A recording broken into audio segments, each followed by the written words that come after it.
ফরেক্স বাংলা পক্ষ থেকে সবাইকে জানাই আন্তরিক শুভেচ্ছা এবং স্বাগত। তো আজকের এই ভিডিওটি খুব ইম্পর্টেন্ট একটা ভিডিও। সম্পূর্ণ ভিডিওটি মনোযোগ সহকারে শুনবেন। ফরেক্স সম্পর্কে খুব স্পেশাল একটা তথ্য আপনারা পেয়ে যাবেন। তো যাদের মনের মধ্যে এরকমটি হয়, এরকম কোশ্চেন আছে, আমি যখন এন্ট্রি দেই, এন্ট্রি দেওয়া মাত্রই আমি লসে চলে যাই। যদি দেখি মার্কেট ডাউনে যাচ্ছে, আমি সেল এন্ট্রি দিলাম, মার্কেট আপে চলে যাচ্ছে, বা আমি বাই এন্ট্রি দিলাম, মার্কেট ডাউনে চলে যাচ্ছে। আমার সঙ্গেই কেন এমনটি হয়? তাহলে কি ব্রোকার হাউস আমার উপরে ফোকাস করে রেখেছে? আমার অ্যাকাউন্টটাকে তারা মনিটরিং করছে? তো এরকম একটা বিভ্রান্তি, এরকম একটা মেন্টালি কিন্তু চলে আসে আপনাদের মধ্যে। তো এই টাইপের যদি কোনো কথা যদি আপনার ভেতরে কোশ্চেন যদি আসে, তাহলে এই ভিডিওটি অবশ্যই সম্পূর্ণ দেখবেন, খুব মনোযোগ সহকারে শুনবেন। আর এই জিনিসটি কেন হয়, কী কারণে ঘটে, সেই বিষয়টা নিয়ে আজকে আমি আলোচনা করব। তো আপনি যদি নতুন হয়ে থাকেন তাহলে অবশ্যই ফরেক্স বাংলা চ্যানেলটি সাবস্ক্রাইব করবেন এবং বেল বাটনে হিট করতে ভুলবেন না। তো চলুন তাহলে শুরু করা যাক। আচ্ছা, তো এখন আমি যেই স্ক্রিনে আছি, এই স্ক্রিনটা হচ্ছে গোল্ডের স্ক্রিন। আচ্ছা, আমি একটু ক্লিয়ার করে নিই এখানে। তো এখন যে স্ক্রিনটাতে আছি, এটি হচ্ছে গোল্ডের স্ক্রিন। তো ধরুন আপনি গোল্ডে এন্ট্রি দেবেন। তো এন্ট্রি যে আপনি দিবেন, আপনার কিন্তু নির্দিষ্ট একটা পয়েন্ট আছে যে আপনি ওই পয়েন্টটাতে আপনি এন্ট্রি দেবেন। ধরুন আপনি এন্ট্রি দিবেন, কি এন্ট্রি আমি ধরে নিলাম, আপনি ফিবোনাচি দিয়ে আপনি এন্ট্রি দিবেন। তো যদি আপনি ফিবোনাচি দিয়ে এন্ট্রি দেন, সেই ক্ষেত্রে মার্কেটের আপনার এন্ট্রি পয়েন্টটি হবে কোথায়? এই পজিশনে হয়তো আমি ধরেই নিলাম। এটা কোনো অ্যানালাইসিসের ভিডিও না, আমি জাস্ট আস্কিং করার জন্য আপনাদেরকে ডিসকাস করছি আপনাদের সঙ্গে। কেউ এই ভিডিওটি অ্যানালাইসিস হিসাবে নেবেন না। তো এখন আপনার টার্গেট হচ্ছে এখানে আপনি সেল এন্ট্রি দেবেন, ঠিক আছে? আপনি কিন্তু একদম শিওর যে এই পজিশন থেকে সেল এন্ট্রি হবে। তো আপনি ব্যবহার করছেন কি? 1 আওয়ারের ফিবোনাচি যেই ইন্ডিকেটর আছে, সেই ইন্ডিকেটর। তো আরও অন্য যে ট্রেডাররা আছে, সেই ট্রেডাররা 1 আওয়ার হিসেবে তারা ব্যবহার করবে এই ইন্ডিকেটরটি। আমি ইন্ডিকেটরের কোনো ইন্ডিকেটরের নামগুলো আমি বলছি না, ডিফল্ট যে ইন্ডিকেটরগুলো আছে সেই ইন্ডিকেটরগুলোর শুধু নাম বলবো। আর পেজ যে ইন্ডিকেটরগুলো আছে এগুলোর নাম বলবো না, কারণ কপিরাইট কিছু ইস্যু আছে সেই জন্য। আচ্ছা, তো আরেকজন যেটা এন্ট্রি দিবে, তার এন্ট্রিটা কিন্তু এই পজিশনে হচ্ছে। এখানে অলরেডি এই ইন্ডিকেটর অনুযায়ী মার্কেট কি হচ্ছে? মার্কেট আপ যাচ্ছে। তার মানে আপনি দিলেন যেখানে, সেখানে সেল এন্ট্রি। এই ইন্ডিকেটর যে ব্যবহার করছে তার এখানে বাই এন্ট্রি চলে আসছে, তাহলে আপনার সেল এর বাই। আচ্ছা, এখন আরেক জায়গায় আসি, আরেকটা ইন্ডিকেটরে। এই ইন্ডিকেটরে 1 আওয়ার হিসেবে বাই এন্ট্রি চলে আসছে এখানে। আচ্ছা, এর পরের ইন্ডিকেটরে এখানে 1 আওয়ার হিসেবে সেল এন্ট্রি কিন্তু চলে আসছে।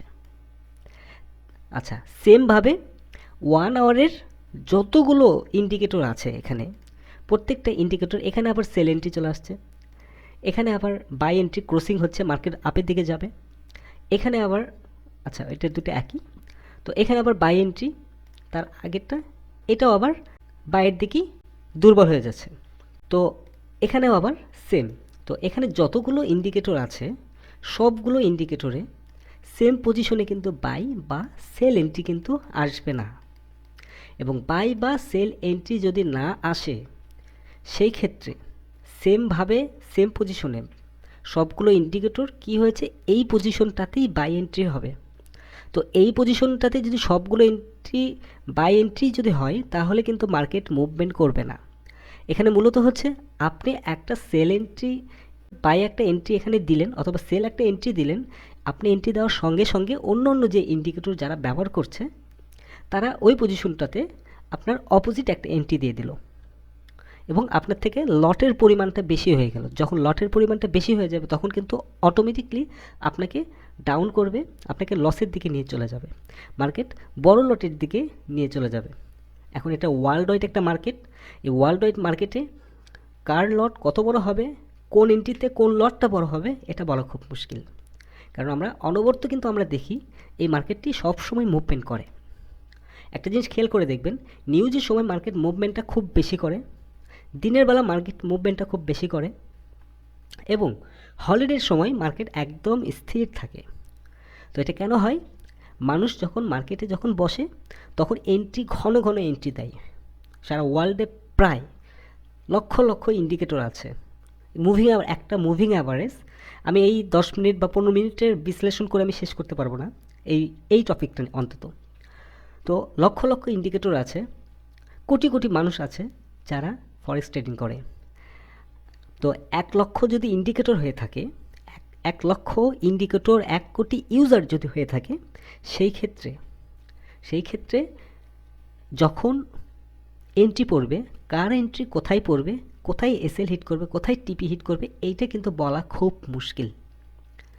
কারণ আমরা অন্য যে ট্রেডারগুলো আছে তাদেরকে কিন্তু আমরা চিনি না, তারা কে কখন কোথায় এন্ট্রি দেবে। শুধুমাত্র আপনার টেকনিক্যাল অ্যানালিসিসের উপর ভিত্তি করে আমরা এন্ট্রিগুলো দিই, যার কারণে আপনার মার্কেট সব সময় মুভমেন্টটা খুব বেশি করে।